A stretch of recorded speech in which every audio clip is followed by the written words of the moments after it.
Welcome everyone to season 4 of the BizHack Live Strive 305 Digital Market. Attention digital marketers. Level up your skills with free guides and software. Click the links below in the video description to gain access to game-changing resources for optimizing your marketing efforts. Take charge of your success. Click now and dominate the digital landscape. Masterclass series. My name is Dan Gretsch. I'm the host of the Masterclass series and the CEO and founder of BizHack Academy. And we are in for a treat today with Suzanne Jewell. Suzanne is going to be talking about how to become a mindful marketer, how to focus, engage empathy, and embrace challenges. And we're so thrilled to have you here today. Suzanne is a very special person in my life and in the ecosystem of South Florida entrepreneurship, and I'm so excited to share her with you guys today. I want to thank the Office of the Mayor of Miami-Dade County, Daniela Levine Cava, and the Strive 305 Initiative for Small Businesses for making it possible for us to have this wonderful masterclass series. And I wanted to welcome from the Office of the Mayor's the Office of Diversity and Inclusion, Danilo Vargas, to say a few words about why the Mayor's Office supports this masterclass series in digital marketing and to talk to you a little bit about Strive 305.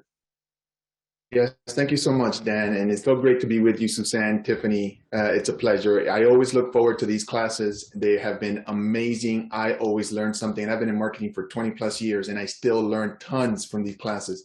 So I just want to welcome everybody. As Dan said, this is part of the Mayor's Strive 305 initiative.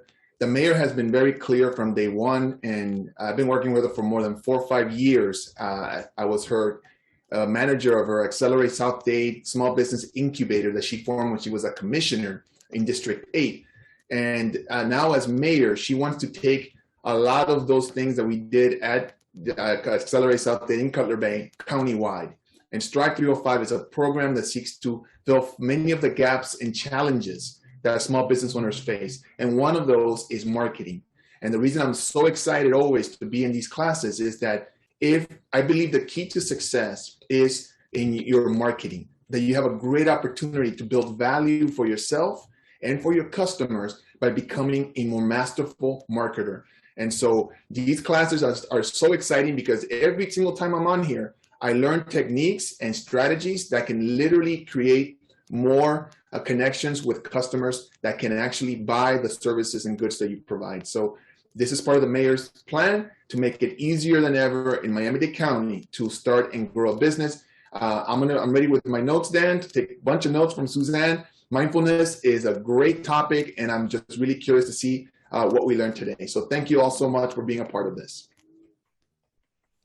Well, thank you so much for making this possible. And, you know, I'm excited. We have big plans, the Mayor's Office and BizHack, Danilo and I, and we're really excited in the coming weeks and months to announce some new initiatives for the second part of this year into next fiscal year. So thanks again, Danilo, for your partnership. And, you know, ultimately your mission with Strive 305 and BizHack's mission is the same, which is we want to hit 10,000 small businesses and create a transformational impact. And what's so exciting is part of transformation is about mindset. And that's really the focus of today. So I did want to take a few more minutes and just acknowledge some of our other partners. Our media sponsor is South Florida PBS. I'm an old NPR PBS guy, so I'm very proud that we have the support of the local PBS station and their health channel. And then we have an extraordinary group of promotional partners. Miami-Dade Chamber of Commerce, ICABA, the Miami Foundation, the Idea Center at Miami-Dade College, the American Marketing Association, CIC, the South Florida Interactive Marketing Association, Miami Bayside Foundation, Access Helps, the Community Fund of North Miami-Dade, the FSMSDC, Florida State Minority Supplier Development Council, Creation Station Business, Cutler Bay Business Association, Key Biscayne Chamber of Commerce, Coral Gables Chamber of Commerce, Aventura Marketing Council, Miami-Dade Beacon Council, and the Coconut Grove Chamber. These folks are really important because they're the ones who helped get you guys here, and they help us expand the network of businesses that we're able to support through these master classes.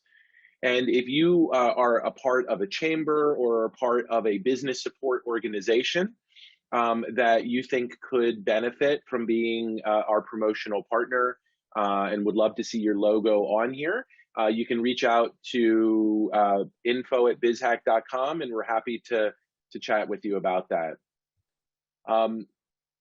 As I said, I'm the CEO and founder of BizHack. I have a background in media, PBS and NPR. I was a host of a radio show called Under the Sun on WLRN, a few years back, one of the first podcasts ever.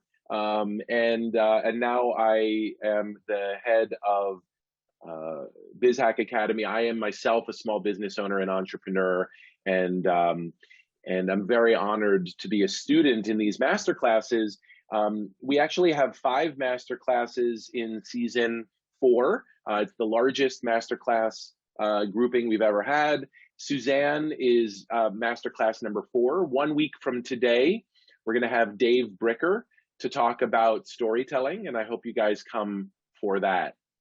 You always ask this question, so pay attention. We're going to give you guys a handout after today's presentation with key takeaways from Suzanne's presentation. So don't feel like you have to take mad notes. We'll give you that handout as a follow-up and a thank you for being here today. We'll also give you a link to our YouTube channel, and we will have, by the end of the day tomorrow, this recording up on our YouTube channel so that if you have people you want to share it with, and we really love that, you can share it. If you want to watch it again, as you may want to, you can watch it again. You're also automatically registered for next week's masterclass and all of our upcoming masterclasses. So you'll start getting reminders from us about those. This is sign up once and stay signed up for all of them. So, we have now nearly 1,200 people who have registered for these master classes, which we started back in October, and the list keeps growing. And if you feel like you know someone who would benefit from these master classes, please sign them up and have them join us. We've been seeing nearly 100 people, more than 100 people per session on average, and we know we're making an impact. It's growing every week. At the end of today's session, I'm going to do a little bit of an info session for those of you that are a little curious about BizHack and the work that we do. So at 1:30, when we wrap up, if you want to stick around, I'll share with you a little bit about that and open it up for any questions about how we work with businesses as a for-profit. And Tiffany is going to put the link to our application. We do run a scholarship program for underserved businesses, women and BIPOC owned. So if you fit into that category and you're interested in learning more about our scholarships, please go ahead and apply. And so with that, I want to welcome Suzanne Jewell to the stage. I like to give what I call sentimental introductions. These are her bona fides, but I want to share with you something that happened actually really recently, just a couple days ago, about Suzanne that I think tells you pretty much everything I think you need to know about her, which is one of the organizations that I volunteer for and that I support is the Chapman Partnership, which is one of our main resources for homeless folks. And, from when I was a kid, I used to go to soup kitchens in Philadelphia with my parents, and I volunteered for the Special Olympics. And then now as an adult, a lot of my volunteer time goes to Chapman and the Chapman Partnership. And they asked us actually, BizHack, they asked me to lead like an exercise at their recent town hall meeting. And they were going to do it twice, once in their downtown Miami office and once in their Homestead office. And Suzanne might talk about this, but Suzanne's living down in South Dade now. And I just was called to make sure that I'll do the one in Miami, but let me introduce them to Suzanne and let her lead the exercise at the town hall in Homestead. Well, anyway, I get 5 phone calls afterwards from the CEO, the head of communications, from the Chapman, and they're like, where did she come from? This woman is extraordinary. And not only that, but we are now partnering her with our chaplain, and we're going to build out a whole curriculum to talk about mindset and mindfulness in our staff and in our, the homeless folks who we help. And it just gave such joy. And then, of course, I got this insane voicemail, which I've kept, from Suzanne talking about like how thankful she is.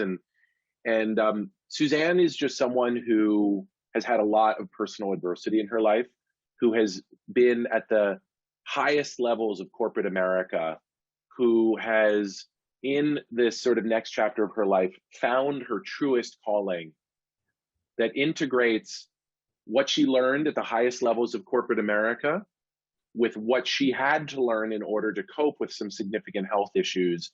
And she's integrated that into what she calls the mindful entrepreneur. And it's like one of those people where no matter how much she achieves, you know how much more is on the plate for her. Like, I guarantee you guys, the 65 of you who are here right now in this moment, that you will look back on today and you will say, I was there with Suzanne back when she was a little bit of a well-kept secret. So this is like watching the Beatles in a small pub in Liverpool before they hit it big. Suzanne Jewell. Wow. I made you cry. You made me cry. Like, usually like that happens at the end. You made me cry. And they're tears of joy. And oh my God, I'm just delighted to see all of you. And Dan, thank you. Thank you for the years of belief, for the always keeping an open door, for inviting me to the table. I met Dan at the Cambridge Innovation Center not long after it opened. I was the first person who saw one of his social media ads, and I made a phone call to him. I was like, let me use my phone instead of go through this whole thing.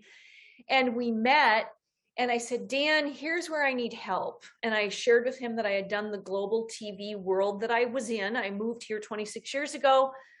You do the math. To work with the Cisneros group that was coming out of Venezuela to launch AOL and DirecTV and a bunch of other television entertainment platform projects. I handled all the branding and marketing and public relations for 47 countries total, including but not limited to the south of France, all of South America. Long story short, I met Dan and I said, I know how to spend $1 million on global marketing, and I have no clue how to spend 25 bucks on Facebook. I was like, I know how to do that, but I don't know how to do this. That was 5 years ago. And I now not only continue to run the Mindful Entrepreneur, and am honored to sit with all of you here today to talk about what does it mean to be a mindful marketer and a mindful entrepreneur. I'm so touched by the courage of what Dan has done. And without being able to see each of your faces, I literally want you to take your right hand and cross it over your left shoulder. And I want you to give yourself a pat on the back because you woke up above ground today. And so did I. And Dan shared that I have some increasingly interesting rare disease issues, one of which includes a little 2-millimeter unruptured aneurysm at the back of my brain. And I woke up above ground, and so did you. And the most beautiful part about that is it is an opportunity for us to do what we're here to do and be on purpose about. And I sharing with you today is part of my purpose, because if you can't tell, I'm grinning from ear to ear. It's part of my passion. And I'm honored for us to jump into what I'm going to share with you in terms of mindfulness and marketing. And the first thing I want to do is I'm going to give away a little treat. Who can tell me what movie this came from? If you want to go somewhere, you want to be somebody, you've got to wake up and pay attention. Dan's like, damn, the girl can even sing. You didn't know I could sing. Old Days, Miss Michigan, another story for Sister Act. All right, Tyra, I have to make sure that you have my email because you are going to actually get a little mini mindfulness session with me for knowing that that was from Sister Act. And it's Sister Act 2 and Vanessa. All right, both of you, I'll give you both one.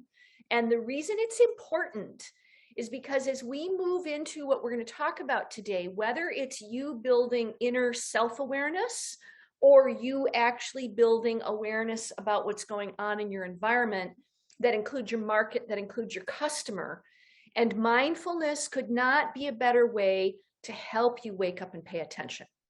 And what I'm going to do before we actually jump into the deck is I'm going to ask how many of you, by a show of hands or put your thumb up, you could throw your thumb up on your screen if you want to. How many of you have been looking at that little pink jar behind my shoulder on my shelf going, what is that thing Suzanne's got on her shelf? Danilo has. I can tell by his face. He's like, I've been looking at that.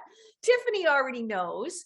And I am going to share it with you because if any of you have any idea, throw this in the chat. Do you know how many thoughts you actually have a day? Oh, you've been looking at the happy face. I love it. I have a very interesting shelf. How many thoughts do you have a day? 60,000, Teresa says. All right, it's over 75. Thousands. All right. My friends, this is what I call shiny object syndrome. And it is all of the glitter and shiny objects that are rolling around in your head on a daily basis. And it actually is glitter, and it actually is glue, and it's a public spaghetti jar, but it is one of the best tools that I have as Susie Sesame Street, which I'm not, but I'm pitching to get the job for Susie Sesame Street. Because this little show and tell thing, if you right now sit with your back straight, you're going to actually do mindfulness with your eyes open. Let your front be soft. Put your right foot intentionally on the earth and your left foot intentionally on the earth. And keep staring at this jar, listening to my voice. And what I want you to do is literally feel the seat beneath you. Is it a soft office sofa? Get in contact with that feeling. Is it actually a firm office chair? Maybe you've got your legs crossed like I do, because that's how I like to Zoom. And the reason I'm doing this is because I actually am sharing with you the short amount of time it takes for those 70,000 thoughts to settle. Keep staring at the jar. And now put your hand on your heart for a moment. And if you could describe the feeling or the sensation in your heart right now with one or two words, what might that be? Maybe it's grateful. Maybe it's joyful. Maybe it's a little anxious.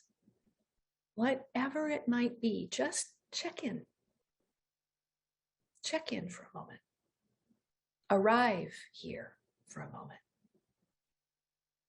People are sharing that there's calm, there's stillness. And now what I want you to do, and I'm going to keep it where you were all looking before anyway, I want you to actually press your palms together, relief, Dan says. Put your thumbs up against your heart.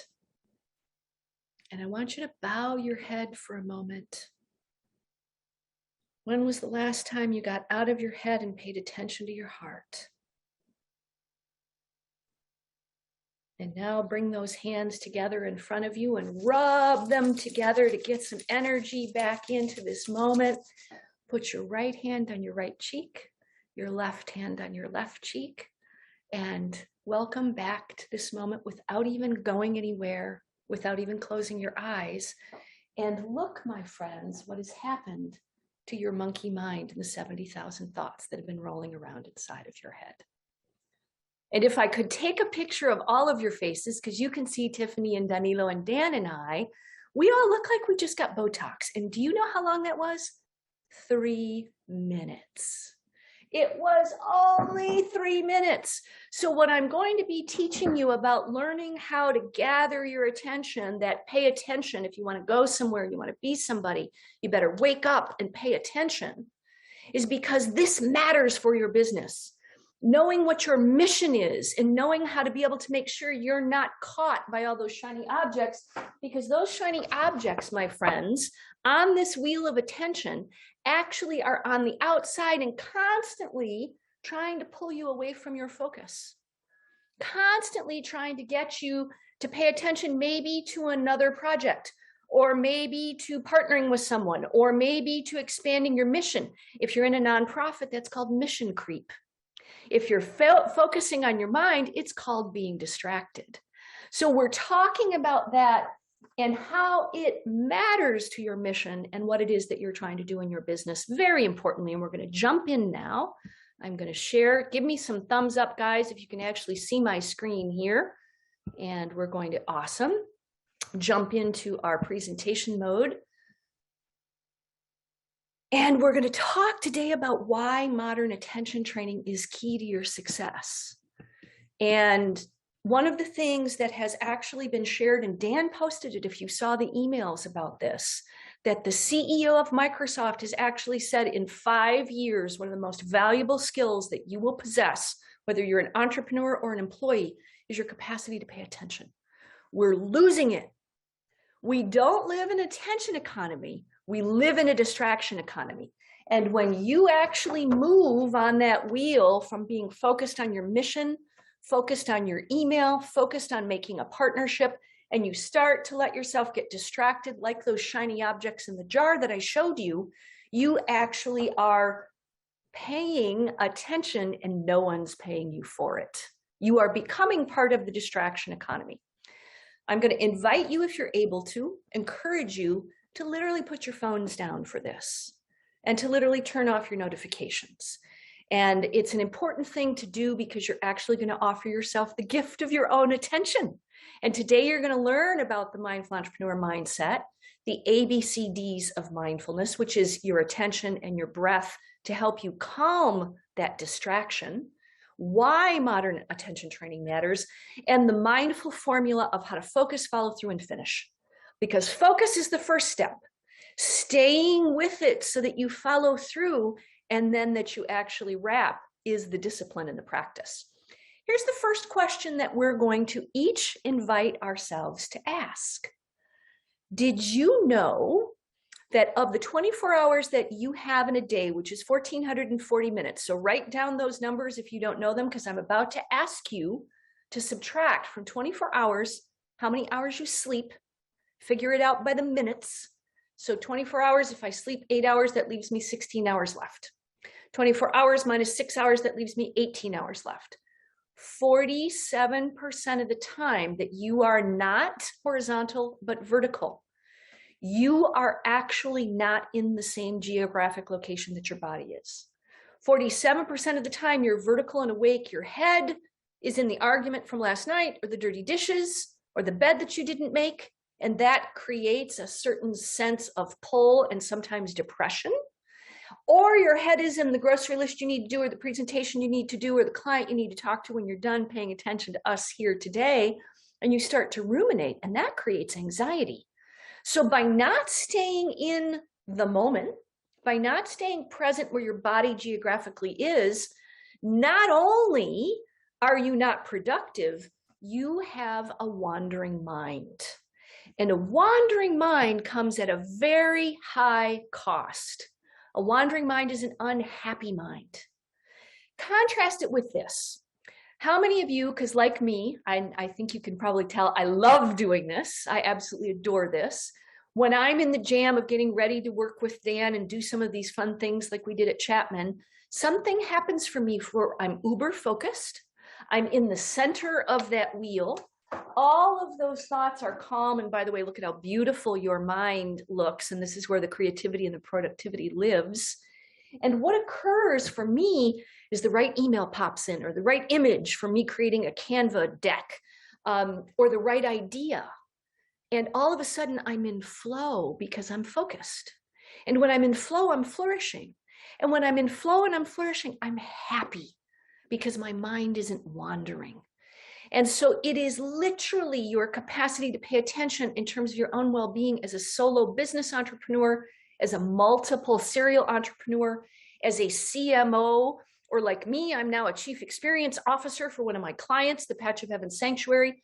When I am in a very focused, hyper clear way, I'm tapping into my creativity, my productivity, and I'm happier, which makes for all sorts of other amazing things unfolding. Here are just some little tidbits. We're not taught about the nature of our mind. 70,000 thoughts, you saw the proof in the actual jar of what occurs when you let those thoughts calm down. You did it without your eyes even closing. 80% of your thoughts, my friend, are actually repetitive.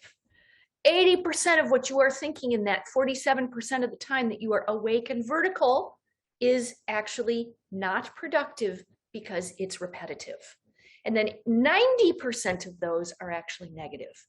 So one of the reasons it's important to learn how to also put down all of that chewed cud that you keep chewing on over and over again to get a new thought is to actually set down the baggage.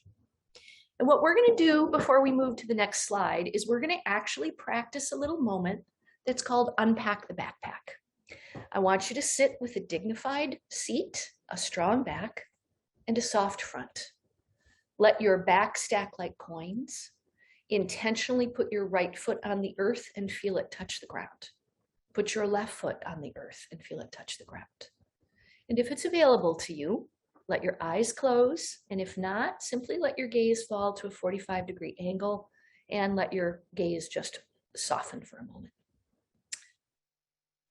Catch in and touch in with where in your body is your breath in this moment.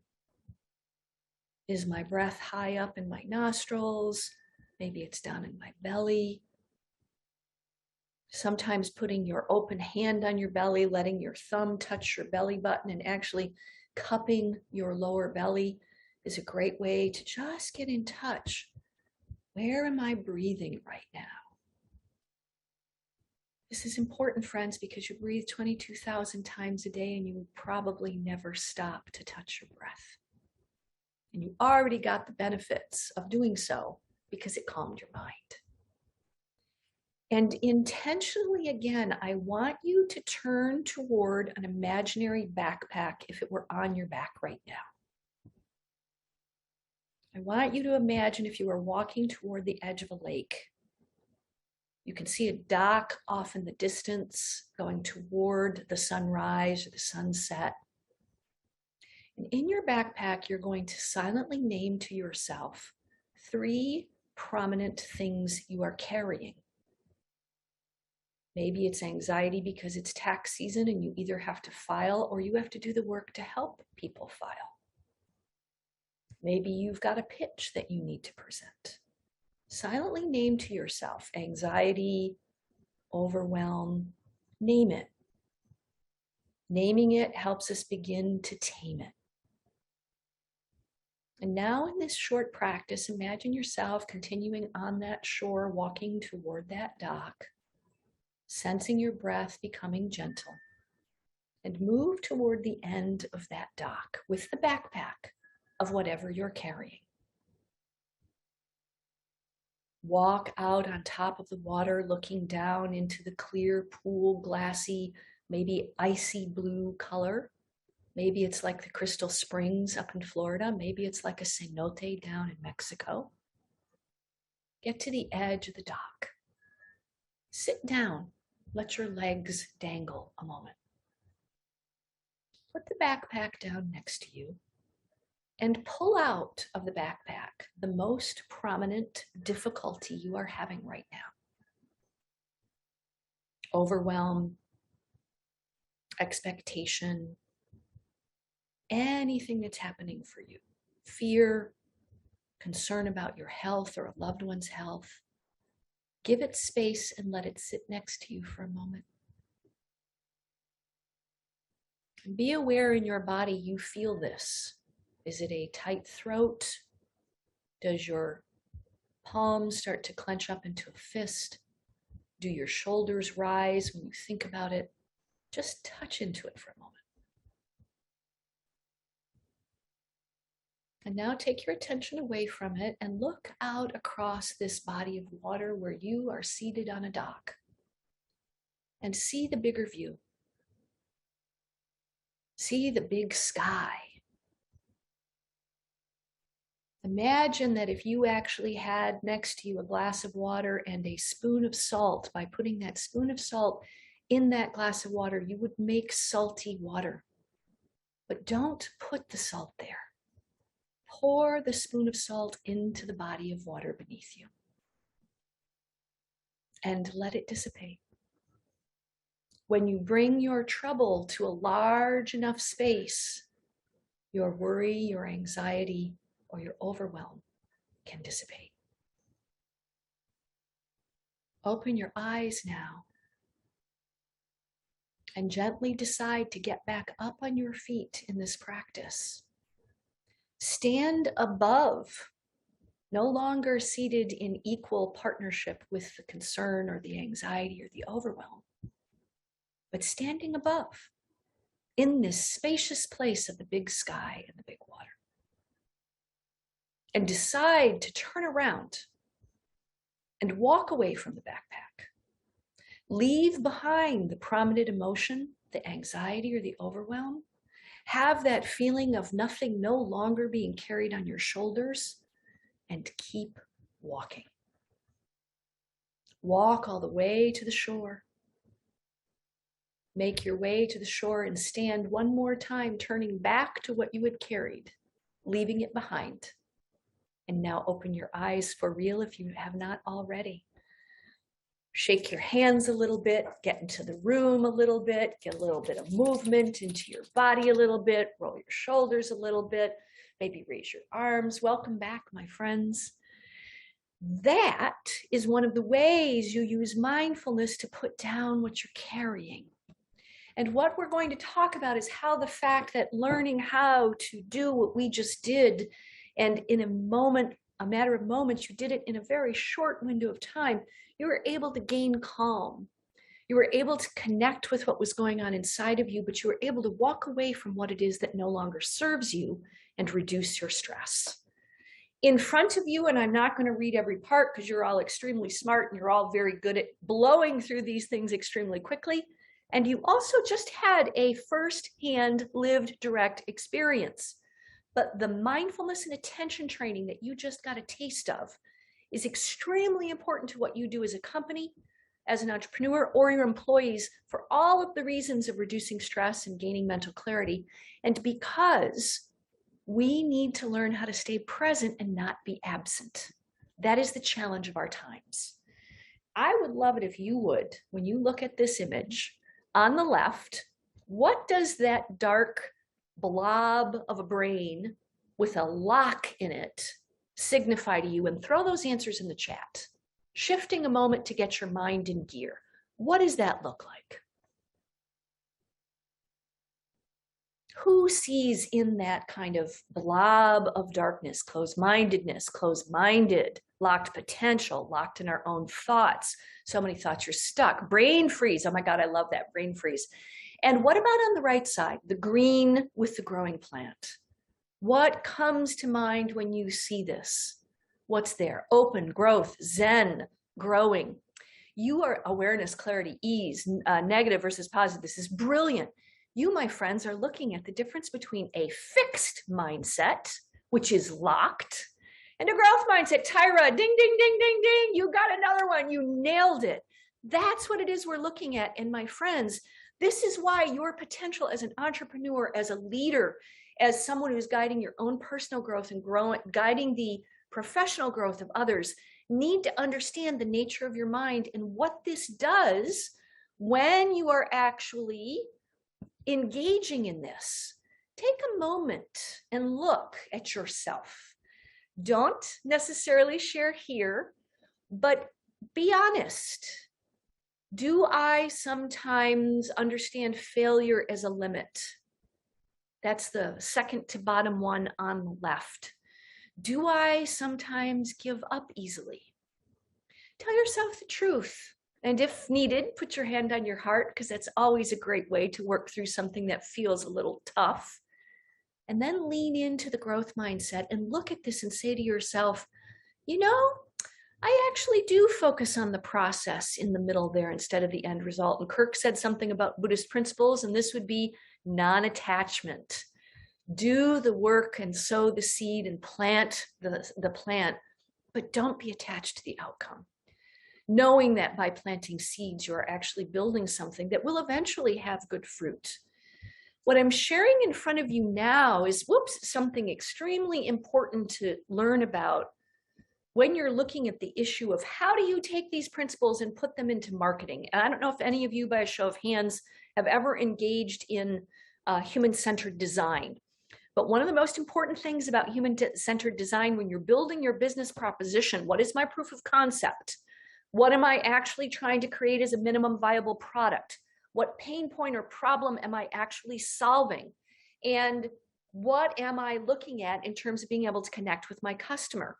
This is one of the steps in the startup space where I teach at Babson's Center for Women's Entrepreneurial Leadership, or Miami-Dade College's Scale Up program at the Idea Center. And we sit down and we look at customer connection as if we were them. Empathy is when you actually put yourself in the shoes of someone else. You attempt to walk in someone else's moccasins. And one of the most important things one of my startup coaches shared with me is why you need to, on number 2, fall in love with the problem. Maybe your ultimate goal for working with your customers is to be able to, in my case, get them to use my apps of mindfulness on demand in the moments that they have anxiety or that they need some calm. So the A word for anxiety, the C word for calm. Me figuring out, what does my customer say when they're in a moment of anxiety? Oh, they basically feel tight in their throat. They actually feel shut down. They feel like they want to either run or they want to freeze. All of these things are extremely important to know. And I love that Kirk saw this, because he was about to lean into the next screen, which is all about what Maya Angelou, one of my biggest heroes, has said, is that people will forget. They'll not remember what you said to them, but they will remember what you made them feel. And when I first began teaching around branding and marketing and communications based on my own experience, one of the biggest things I realized is that people do not buy products, goods, or services because of the product, the good, or the service. They buy the product, the good, or the service because of the way they perceive, their perception, that it will make them feel. When I was a little girl, I had a grandpa who had a very old Mercedes-Benz, and I was in kindergarten, and we got hit by a drunk driver, and we were safe. And we walked out of the car, even though we got hit by a drunk driver. Years later, when I became 16 years old and I had money saved in my account and I wanted to buy a used car and my dad was helping me decide which car to buy, I didn't understand that Mercedes was a brand that costs more money than a Volkswagen. But what I did understand is that I had an affinity to want to get whatever I could afford in that Mercedes because I felt safe. And I actually found a little used Mercedes. And I was so happy with that little car because me as a brand new driver felt safe. I still didn't understand at 16 years old what the branding and what it was that Mercedes had done in that regard, or even Volvo, which is also known a great deal for their safety. But I had a firsthand lived direct experience. And so that's why empathy, that's why working on what it is that Kirk brought up when Bruce spoke, is about feelings. And we ourselves need to be able to understand how our attention and our breath actually tie into what am I feeling? Because if you've noted, in every little pocket we've paused, I've gotten you to check in. I've gotten you to check in with what's going on here. In those 70,000 thoughts, which, look at what happens. We've been here about 30 minutes. The longer we have been able to sit, the more calm our mind actually is. And when we learn how to gather and focus our attention, which is this little wheel we started with, and we learn how to focus it like a flashlight, we actually have the ability to calm our distraction. I've got a perfect experience right now that someone is using a blowing machine outside my window, and I don't know if you can hear it or not, but it's a great, I'm glad you can't, it's a great distraction for me to learn how to stay fully present right now. Here is what your attention wheel looks like that you saw me provide you, the outside of it, my little drawing. And what occurs is that when we are able to stay in the center of that focus and not be drawn, or if you were a theater person, you would have been hooked by a cane and pulled off stage, you can stay in the present. You can actually stay here by not being pulled away by what it is that's occurring on the outside. Why does any of this matter to what it is that's happening in the business world? It matters because highly stressed employees and entrepreneurs cost approximately $2,000 to the bottom line if you're not well.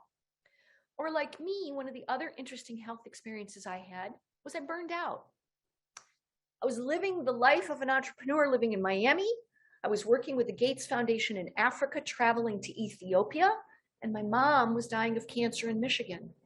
And that commute laid the groundwork for me to actually burn the candle at both ends in such a way that I did not sustain myself well. So one of the most important things, Kirk also burned out, one of the most important things that we can do besides learning how to feel into what our customers are looking for and how to connect with them at the level of feelings is to absolutely be able to make sure we have well care and self-care for who we are. Because if you've got a proof of concept, a minimum viable product, and you've actually got an investor, and those are the 3 legs of your table to build your business, the 4th leg of your table, that pillar, had better be self-care. Because you may not have anyone else to depend on but you. We've been talking about all of this, but what the heck is mindfulness? It's how to pay attention in the moment, non-judgmentally, and with curiosity. And it helps you to literally be able to stay on purpose because you are being on purpose about paying attention. Here is the most interesting thing you will ever learn about mindfulness if you've ever taken a seat and actually done a practice. You're sitting, you've got a pain in the neck, it finally calms down. Your hips hurt, they finally calm down. You actually are sitting and you actually are focused on your breath. And all of a sudden, oh, I've got that proposal and the deadline is at 5 o'clock. It's not that you had the thought. It's that when you recognize you have the thought and you go, oh, let me capture that and turn it back around and bring it to focus on my breath. That moment, that is a moment of mindfulness. That's a moment of awakeness. That's a moment of you actually being able to discern in your 70,000 thoughts. Oh, gosh, that's right. I was here. I went here. Let me come back here. This is you learning how to actually stay paying attention. Why does any of that matter to your mind? Beyond your happiness or your flourishing or your flow or your capacity to not have a wandering mind, it matters because we're learning that the brain actually has a stunning skill called neuroplasticity. We have an ability with the brain, if this is one neuron and this is another neuron, that if we practice mindful meditation to pay attention to our breath only, let's say we practice it once, then we practice it a second time, then we practice it a third time. We do it for only 5 minutes each time. This other neuron starts to pay attention on time number 3. It actually grabs the synapses here and says, oh, huh, you're talking to me. And it eventually, if you do that 3 times, and then you do it 3 days, and then you do it 3 weeks, actually starts to build, rather than dental floss between your neuronal networks, it turns it into rebar. And this is how you build an atomic habit. It's how you hack your habits. And this is how you actually help the mind be able to turn toward what it is that you are attempting to stay focused on. I'm going to make certain that I give you one of my favorite on-the-fly practices. Yes, by the time you're done today, you will have done 3 little drop-ins together. And this one is not Dan's old employer, PBS, Public Broadcasting Service, which is my favorite TV station in the world. It is about pause, it's about breathe, and it's about smile. And once again, because you've already sat, let your foot go to the earth. Let your other foot go to the earth. Let your back be strong and stacked like coins. Let your eyes close if that's available to you. And drop in. Realize, wow, I even know now muscularly that I'm going to meditate. I'm going to have a moment of mindfulness. And in this moment, note that you are actually engaging in that first letter P. You're pausing. And once again, intentionally, I want you to actually follow your breath. Find at the entrance of the nostrils where it starts. Let it come to the back and to the top of the mouth, dropping into the throat, into the lungs, touching the belly, and turning around and making its gentle exit out of your body. Follow the breath in one more time. And now imagine, like I did the other day, going into the Publix across the street from the Homestead Air Force Base. And I was in the 10 items or less line. And I saw someone in front of me with one item. And I had a meeting to go to, but I needed to get something at the pharmacy and I had to check out because I had one other item I bought. I started to feel that this woman, as she was speaking to the lady who was checking out with the little baby that was in her arms, that I judged she was taking too much time. I felt my throat start to get tight. I felt my chest start to buzz. I felt my ears start to get kind of hot. And what I noticed was I was actually occupying my anxiety. I paused. My eyes were wide open. I did 2 calm breaths like we've just done. And then, and do this with me, let the right corner of your mouth go to your right ear and the left corner of your mouth go to your left ear and smile. And the moment I did pause and I breathed and I smiled, I came back to the realization that, oh my, this person just needed to talk to someone. I don't know if she just needed to have a conversation with the checkout lady. Wow, only 10 seconds or 20 seconds went by. I opened my eyes, and open yours now too. And when I got to the actual cashier, I said, "My, that was an actually really cute little boy I just saw." She said, "Wow." She said, "Did you like him?" I said, "Yeah, he was really sweet." She said, "That's my son." She said, "My husband was killed in Iraq, and my mom comes through once a day, and she buys something so that I can see him while she's babysitting him all day." So you know, my friends, we never know when we say things why we need to pause and recognize we need to potentially walk in someone else's shoes. What if that were one of your employees? What if that was one of my team members at my new client space? This is why learning how to do things like how to pause and how to breathe and how to smile are so key. And what you're looking at in front of you that you literally can see on my screen here is what happens to your mind. And now that you've actually seen what it's like to have a calm mind, and when you look at what's in front of you, you have a thought, and then you start to feed the thought, and then the thought and the emotion actually starts to feed this feedback loop. And before you know it, you've actually occupied, like I was, occupying my anxiety. I occupied it for maybe 10 seconds, maybe a minute, and I was able to slow my roll. I was able to slow down, you're moving too fast, and I was able to be in the moment. So this is one of the reasons amongst the many why it's so important for you and me as an entrepreneur, as someone working in the county, as someone who is leading the marketing for an organization, is that we are in an incredibly interesting environment as human beings right now. Evolution, when you look at it, happens when there is a compression on the living systems. And I would venture to tell you that stress is compressing the human evolutionary experience. Our ability to stay present, to breathe, to pause and smile actually helps us not burn out.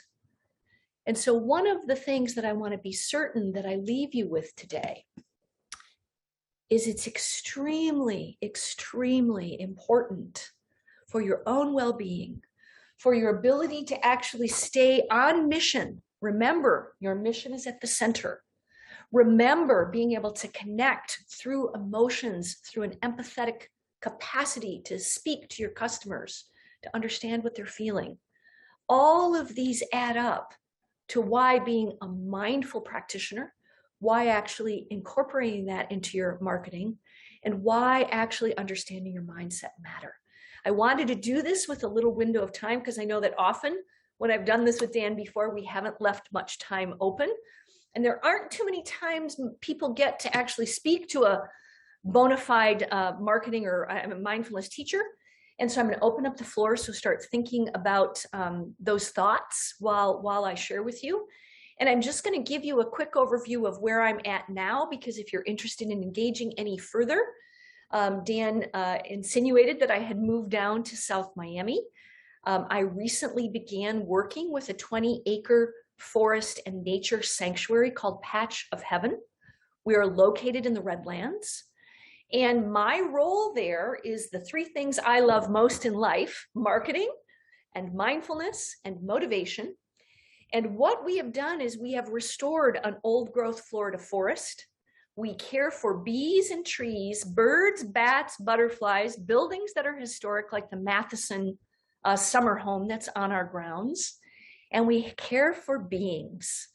I am actually there to be able to help bring as many of you as I can to walk the earth in this space, because here's the most interesting thing of all, that besides learning how to be mindful, 20 minutes in nature will reduce the cortisol in your body. So my entire entrepreneurial focus there, and the book I'm working on, is called The Nature Pill. And I'm inviting you to come down. I'm inviting you to take the Nature Pill. Dan was talking about what Chapman's going to do and we're going to do with their team, is we're going to actually bring them all in to see the 19-foot cenote that's full of koi. We're going to bring them to see the Zen garden. We're going to bring them to see what we've rewilded of 15 years from the old growth forest, which is part of the 10 acres, and a new part that we have actually reestablished from being a shade and container nursery. So if anyone wants to come next Friday, Earth Day, 1 o'clock, I would love it if you join us. We're going to do an Earth Day nature talk and walk. And now I want to open the floor for anyone that wants to share. If you want to share, if you've never practiced before, or what that was like for you, any questions you've got, and maybe you can help me with that a little bit, Tiffany, if anyone answers or asks a question that I might not be able to see. Yeah, of course. As of right now, we don't have any, but I actually had a question for you myself. Okay. So I feel like oftentimes you get stressed over just things going on in life. But for me personally, whenever I take a pause to be like, calm down, at the same time, I'm wasting time from doing things that I should be doing. So how do you kind of overcome that and really take that time for mindfulness? So one of the things I would share with you, and if I had one in one of my little drawn things, I'd hand it to you. I would write you a permission slip. I would write you a permission slip. And that permission slip would say, I am allowed to pause. And you just saw all of what it is that you can benefit from, because here's one of the most interesting things, folks. We're losing our capacity to pay attention. You actually are not effective multitasking. It is a lie that you actually think that you are mastering multitasking, but you are actually losing your capacity to stay present. You are missing out on flow and flourishing. So the most important thing is I give myself permission.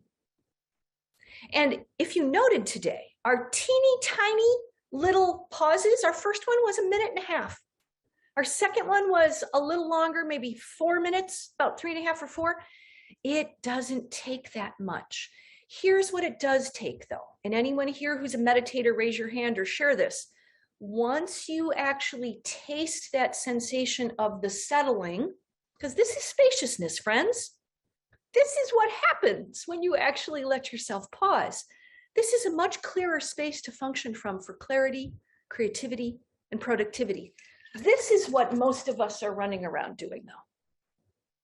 Which one of those actually helps you focus? We already know the answer. We just need to learn the practice. I'll tell you also what's really important to know. The people who are practicing this are not just like me, geeks that, by the way, where I happen to live is also 1 block away from the Wat Budhasangi Buddhist temple. And on Sunday, they just had their Thai New Year celebration. And I got to sit with the teacher, Prakesam, for 2 hours. So for me, that was like sheer joy. That isn't required though. All of you just got to taste a little bit of it. And once you taste it, because the world we're living in right now is become hyper vigilant and incoming on our nervous systems. Our nervous systems are being worn down. Rather than taking a pill, if you knew by focusing on your breath for 5 breaths would actually help your nervous system be in a better state, why wouldn't we do it? Adrian, 1 o'clock, and I just threw the link up there. It's called Mindful Nature Talk. Ping on that. It's in Eventbrite. And, get comfy. Give yourself a half-day retreat. It's going to start at 1. Wear some comfy clothes. Head out of Miami between 20 and 30 minutes. We've got a CNN meteorologist that's going to talk about her book called Taking the Heat. And we're going to do a nature talk, a garden chat, a light nibble, and then we're going to actually do a nature walk. So I hope you come. So thank you so much for that. It was beautiful. And I did have kind of a question.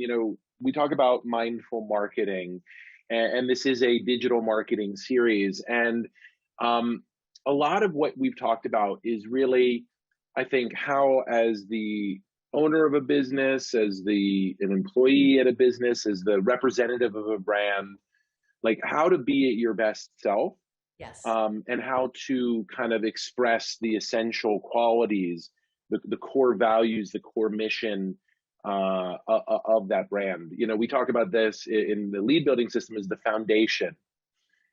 The other part of this that I wanted to talk to you about, and I also see Danilo has a question, so I'll ask mine and then he'll ask his, is you really altered my consciousness when you talked about that Publix line. And you're sort of seeing something happening and you have a certain interpretation of it. And I think about that person in this metaphor as like your audience. So you're the brand, right? And you have to be in a good place to be able to communicate effectively. And I'm going to take a little bit of an executive privilege here, and I want to just share with you a quick story, and then I'll ask my question. So I have probably given, just as the owner of this company, let's call it 300 like webinars or live events, whether they're classes or hosting this. I've been in front of a public 300 times over the last 7 years, and I love it, right? Like some people get afraid from that. I get excited. Well, I was on vacation the other week and I was asked to present at 8 a.m. and I was in the Central Time, so it was 7 a.m. on my vacation to a group called the 10,000 Small Businesses from Goldman Sachs. And I'm an alumnus of the program. They're also kind of my ideal customer. So I said yes. Now I was super relaxed. I was on vacation. It was spring break and everybody was asleep. And so like, I'm a pretty boisterous dude. I kind of toned it down a little bit. Anyway, I show up and it's an AMA. It's a Q&A. Like I don't have any fireworks or presentation. It's just like me answering questions. Anyway, I knew something was different from almost minute 1, but by the end of the hour, I was just getting bombarded by like my former professors in the program, 5 different people, almost 25% of the people in the call set up one-on-ones with me, and something was different. And so I asked for a recording. There wasn't a recording, unfortunately. So So I said, like, what did I say? And I asked this amazing woman named Luli B, who is like the overseeing the session. Luli, what did I say? Because I need to keep saying that. And she said, Dan, dude, what you say are the notes. What was amazing about that presentation was the melody that floated on top of the notes. What was amazing was the sense of control and confidence that you had in the material and the giving spirit with which you shared that knowledge. That's what people were reacting to. And so us as marketers often think it's what we say, but it's so much more about how we say it. So I just wanted to share that with you because, you know, what I've learned from that is, like, I did yoga this morning so I could be fully present for you today. I'm about to say something about Lilia, which is going to be from the depths of my heart. And what I realized is when you show up at your best, you attract like a magnet your ideal customer. And that's where that Publix story came in.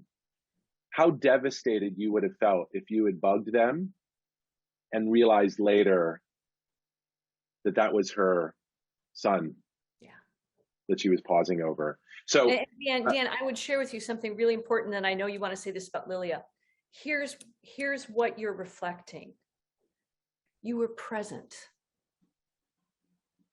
You were fully present. Being present and performing is the difference between doing and being. You occupied your mastery. And so what you actually did was you were present, you were masterful, and you were not performing and doing, you were being. That's where, my friend, your head and your body were all in the same moment. There was nothing in the front, there was nothing in the back. All of those jaggedy things that normally might be there were gone. You were fully present. You were flourishing. And what people caught was that. They caught it. You know, this is where Oprah says, be responsible for the energy you bring into the room. Your energy that day was just magnetic. That happened to me the day I went to the Chapman thing. I didn't know it was going to happen. You know, it's not like I know how to turn on the button for it, but being present is what you just described. It was less about, it had nothing to do with what you said. It had everything to do with who you were. And you were being present. And you were masterful because you were occupying who you are. There was no performing. Doing versus being.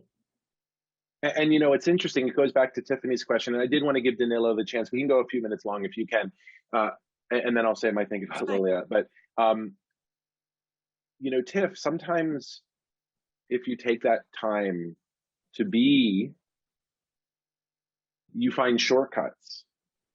In other words, if I had done my normal MO, which is to be a little salesy and to kind of push reality to fit, you know, square peg round hole, I would not have actually achieved what I was able to achieve by just relaxing into the pose and being.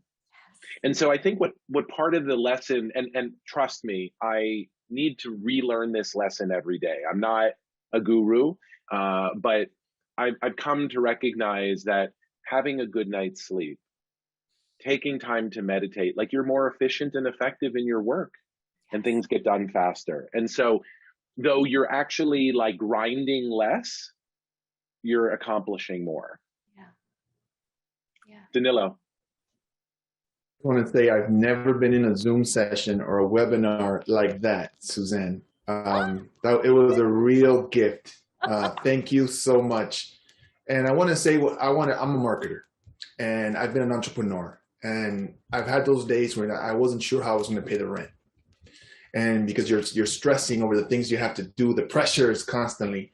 And I can tell you that this is a key to really, because to be effective in marketing, you have to show up to the marketplace with a generous spirit, with generosity, with giving.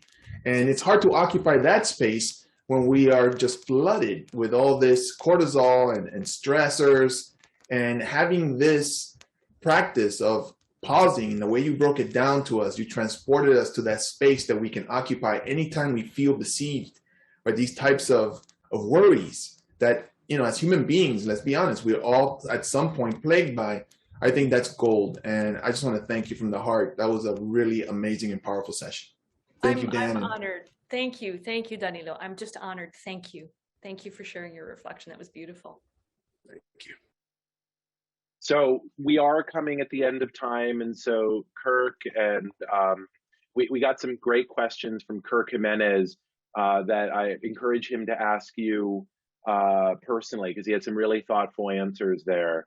But what I wanted to do is, you know, I would like to invite Lilia to the front of the room. I know she's sitting right there. I wanted to share with you guys something joyous, which is tomorrow is Lilia's last day at BizHack. Now, why is that joyous? Because it does break my heart.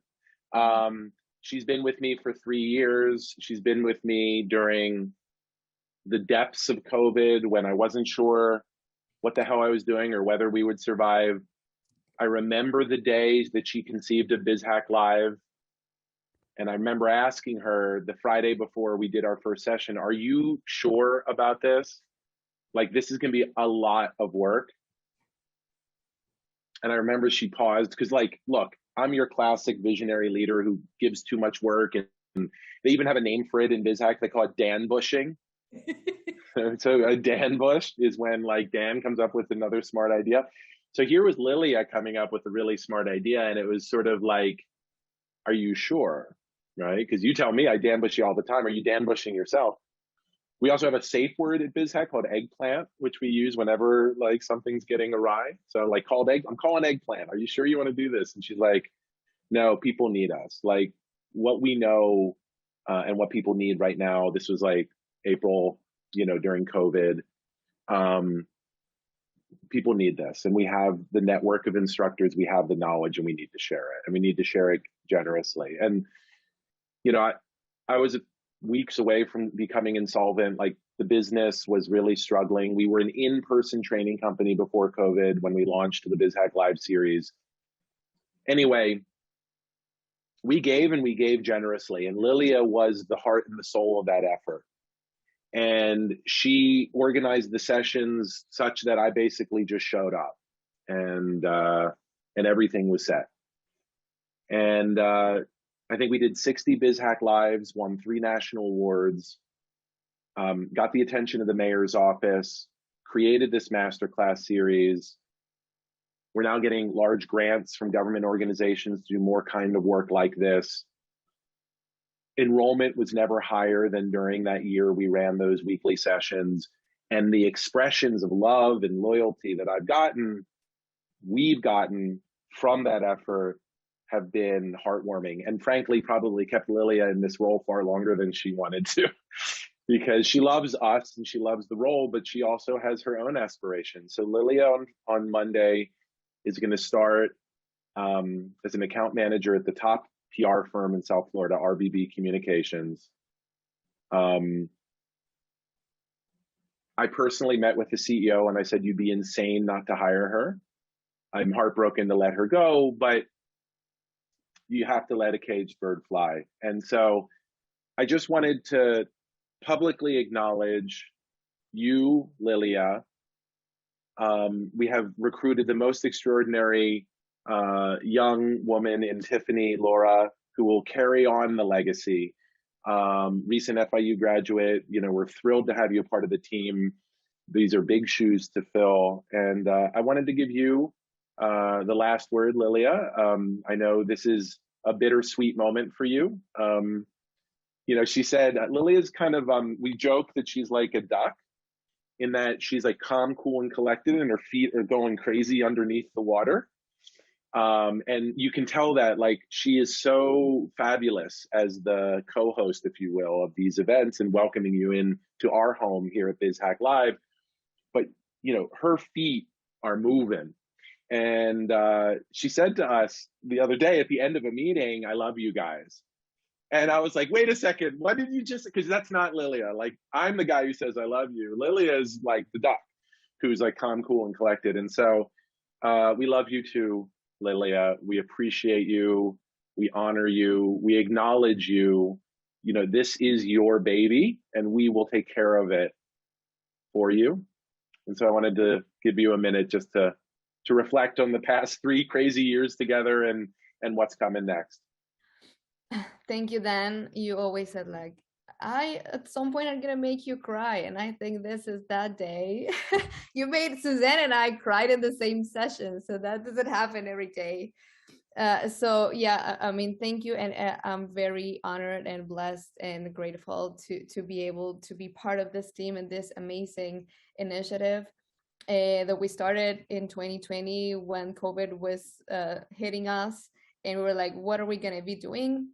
So this was actually the first session that I stayed like as a guest, and like ending this with Suzanne, it was just amazing, and seeing how being mindful of everything that you do every day will just make you a better human and a better professional.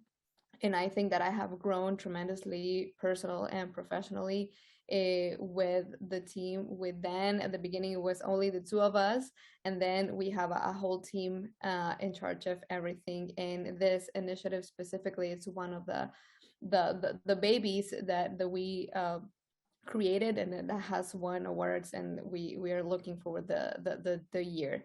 So I couldn't feel better. I have my heart in my throat right now, and thank you for everything. You will be knowing about me every day. It's not that I'm gonna just leave like that. So thank you, Dan. Thank you, all the team. I know that Steph is not here, or probably she is. I'm not sure. Tiffany, I know that you're gonna be doing a great job, and thank you for your love and support. And yes, I love you guys, and I will love you forever. Thank you.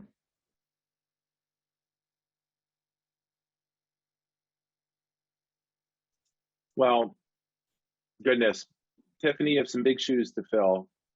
But the good news is that Lilia, in her infinite generosity, has not like succumbed to the, you know, the second semester senior syndrome. And she is like sprinting through the finish line to like just give us the most buttoned up handoff imaginable. I want to just reflect on one other thing. When you own a business, you have choices about how you build teams and treat people. And this is ultimately a really human endeavor that we're doing. You know, what essentially you do as an entrepreneur and as a business owner is you basically marshal human energies and you point them in a direction. And then you let them take it. And I fail every day at this, right? I let my anxieties get the better of me. I'm too sharp. Like Danilo and I exchanged texts this morning that were driven out of anxiety that I messed up on, and I apologize for it. Like it's like part of the entrepreneurial journey is to be frail and to be weak and to be not at your best self, and to just hope and pray that you have people on your team who forgive your weaknesses and recognize sort of what you're trying to do. We have a belief at BizHack that we serve the totality of the person. Whether you're a client or a member of our team, we recognize that, like that lady who is delaying you up in the Publix line, like these are whole human beings with personal lives that and histories that impact their ability to do the work. And you know, one of the greatest gifts I've had as the owner of BizHack was going to Lilia's wedding and seeing her pick up drumsticks and start to rock out in her wedding dress. It turns out that her entire family has a little band with her brother on vocals and her mom and her dad, and she's like literally like freaking rocking it on the drums. And honestly, of all of the victories that I've had and all the businesses that we've helped and all the not that much money we've made, it's like that moment when I was sitting there in Mexico City watching Lilia slam on drums. And like Lilia, by the way, is tiny. And she hits those drums hard. And it was just absolutely like that duck on water analogy. Like it was absolutely the last thing any of us expected to see from her in her wedding dress. Like that was probably the best moment I've had at BizHack. Just the gift of being able to bring her into the team and then to get to share that moment with her. And I know how important it was to her that I was there to share it. And so, you know, I bring this up basically to say that, you know, running a business is really hard. And so all of you guys who've stuck with us until this minute, I just want to honor that. Like, it's really spiky. There are good days and there are a lot of bad days. And we do this for two reasons. One is we hate having bosses, but the real reason we do this is because we feel hell-bent on doing something bigger in the world. And we are all builders, but we can't build alone. And so, you know, I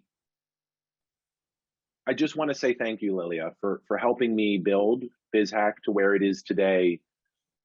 Welcome, Tiffany, to be part of the team. You know, Danilo, Suzanne, you're all part of this team. We have a long way to go, a much bigger building to build, and I'm just honored to have you guys on that journey with me. So thank you. Thank you, Dan. We love you, and my parents are here listening after. They're in the background. Yeah. They have been 2 years since the last time that they came here to Miami, and they just arrived yesterday. So it's just not a coincidence. Thank you. Well, I send them my love, and I look forward to hearing them on Spotify, which your brother used to work for, by the way. All right. Well, I definitely, you know, we normally would have like an info session now. I think I'd like to just end it here. But what I will do is I will stick in the chat, guys, information about our scholarship program for women and BIPOC-owned businesses. Apply. Part of the application is a chat with me. I'll share with you what we do. I'll talk to you about the scholarship funds we have available, and we'll see if there's a fit. But you know, if you want to be a part of the family, if you like a little bit of what you heard here today, let's have a conversation and let's see if you can't join us on this journey. With that, thank you again, Suzanne. You always create. I can't imagine what it's like to live your life. Like, you always create these like insane spaces of love and kindness. And that must be like exhausting. Like, it's like, oh my God, here we go again. So thank you. Honored, and thank you everyone for coming. And may this be the first of many times we sit together mindfully. Love it. All right, everybody, have a wonderful night, day, and we will meet here, same bat time, same bat channel in 1 week to talk about my very favorite topic in all of digital marketing, which is storytelling, with the irrepressible, the funny Dave Bricker. He's a Toastmaster and an excellent speaker and a super quirky guy. He's lived on a sailboat. His methodology is called story sailing, and you're in for a treat. So we'll see you here in a week.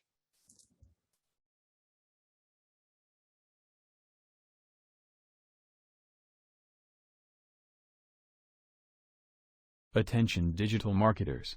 Level up your skills with free guides and software. Click the links below in the video description to gain access to game-changing resources for optimizing your marketing efforts. Take charge of your success. Click now and dominate the digital landscape.